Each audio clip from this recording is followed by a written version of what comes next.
எனக்கு பிடிச்ச மற்ற யாருக்குமே பிடிக்காத ஒரு டிஷ் அப்படின்னு சொல்லி பார்த்தோம் அப்படின்னா உப்புமா தாங்க. அதான் காராபாத்துன்னு சொல்லுவாங்க.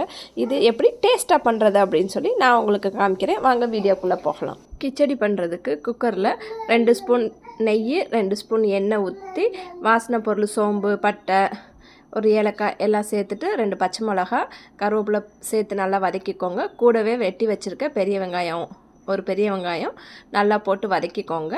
இதுக்கு வெஜிடபிள் வந்து உங்கள் விஷ் தான், உங்களுக்கு என்ன வெஜிடபிள் வேணுமோ சேர்த்துக்கலாம். நல்லா வெங்காயம் வதங்கட்டும். நல்லா வெங்காயம் வதங்கும் போதே கூடவே 1 டீஸ்பூன் இஞ்சி பூண்டு பேஸ்ட்டு சேர்த்துக்கோங்க.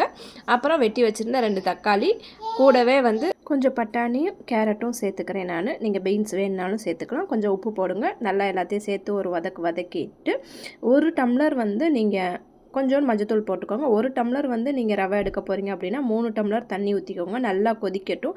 கொதித்து வரும்போது 1 டம்ளர் வறுத்த ரவையை வந்து உள்ளே போட்டு நம்ம மெதுவாக கரெக்டாக கட்டிப்படாமல் கிண்டிகிட்டே இருங்க. கன்சிஸ்டன்சி கரெக்டாக வந்ததுக்கப்புறம் வந்து குக்கரை மூடி போட்டு ஒரு 5 மினிட் கழித்து நல்லா லைட்டாக சிம்மில் வச்சு எடுக்கலாம்.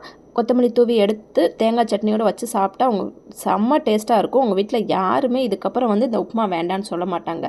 மீண்டும் சந்திக்க சப்ஸ்கிரைப்.